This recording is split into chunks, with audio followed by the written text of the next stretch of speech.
Imagine it's the early 1920s in Germany. The war has ended. The newspapers say the economy is recovering.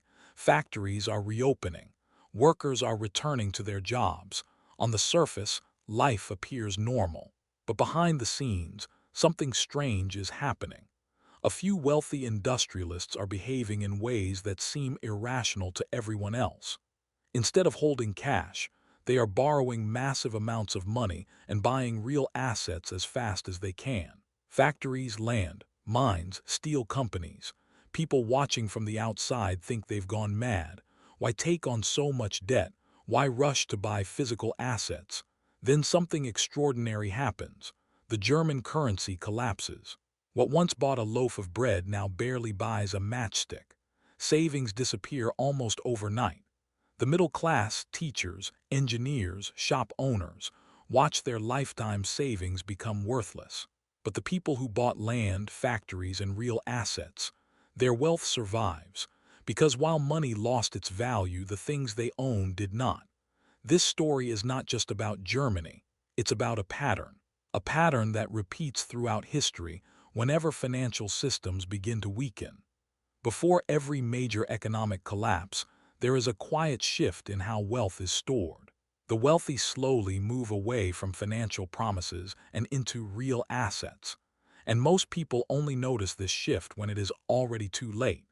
To understand why this happens, we need to start with a simple idea that most people misunderstand.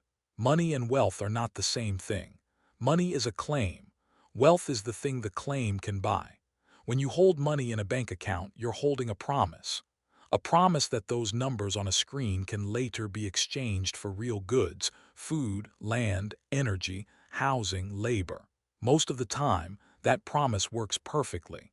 But the people who have managed to build and preserve wealth over generations think about this promise differently. They understand that every financial system depends on trust. Trust that governments will repay their debts. Trust that currencies will hold value. Trust that banks will remain stable. When that trust weakens, the behavior of the wealthy changes. They begin converting paper claims into real assets. Not all at once, not dramatically, quietly. And when you study history carefully, you see that the same types of assets appear again and again. The first one is land, not luxury real estate or speculative property, productive land, farmland, timberland, water rights. Land that can produce food or resources. Throughout history, land has been one of the most reliable stores of value during times of economic instability. During the hyperinflation of Weimar Germany, people who owned farmland continued producing wheat, cattle, and vegetables. Their income adjusted naturally with rising prices. Their currency changed, but the land remained. A similar pattern appeared in Argentina. Before the economic collapse of 2001, wealthy Argentine families began buying large agricultural estates in the countryside. They weren't speculating on property prices. They were simply moving wealth out of the national currency and into something tangible. Even today, large investors and billionaires have been quietly buying farmland across the world, not because farming is glamorous, but because land produces something essential: food, and food will always have value. The second asset that appears again and again in periods of financial uncertainty is gold. Gold has played this role for thousands of years. Unlike currency, gold cannot be printed. It cannot be created by a central bank. Its supply grows slowly and predictably. Throughout history, whenever confidence in paper money declines, gold tends to reappear as a store of value. This pattern can be seen during the decline of the Roman Empire, during the financial crises of the 20th century, and even in modern times. Today, central banks around the world are increasing their gold reserves. Countries like China, India, and Russia have been buying gold at some of the fastest rates in decades. Why? Because gold carries no counterparty risk. It does not depend on a government promise. It simply exists. The third category of assets that often appears before financial disruptions is portable wealth. This includes things like fine art, rare collectibles, diamonds, and valuable antiques. To many people, art collecting looks like a luxury hobby. But at the highest levels, art can function as a store of wealth. A valuable painting can be transported across borders. It can be stored privately. It can be sold internationally. During periods of political instability, wealthy families have often converted portions of their wealth into items that could be carried with them.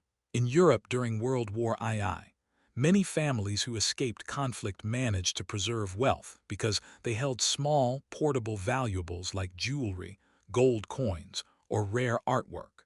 These items could cross borders even when bank accounts could not. Another pattern that appears repeatedly is geographic diversification. In simple terms, the wealthy do not keep all of their money in one country. For most people, their entire financial life exists within a single system, one currency, one banking system, one government. But wealthy individuals often spread their assets across multiple jurisdictions. This might include bank accounts in different countries, foreign real estate, or international investment structures. This pattern was clearly visible in Argentina before the 2001 financial crisis. In the years leading up to the collapse, billions of dollars quietly left the country as wealthy individuals transferred funds to banks in the United States and Europe. When Argentina later imposed strict limits on bank withdrawals, many ordinary citizens suddenly discovered that their savings were trapped. But those who had moved money abroad earlier were unaffected. A similar pattern occurred in Greece during the European debt crisis.